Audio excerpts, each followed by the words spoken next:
Natapos na nga kami dito at ako pa rin ang nahuhuling kumain. Sinisimot ko yung coconut meat. Sayang kasi bayad din yun.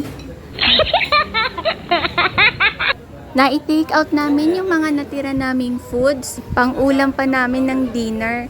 Medyo bagal nga talaga akong kumain, guys.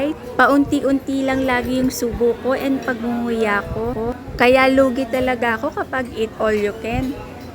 Mula nung nag-start ako sa diet na small meals but frequent, nasanay na ako sa ganong habit ng pagkain.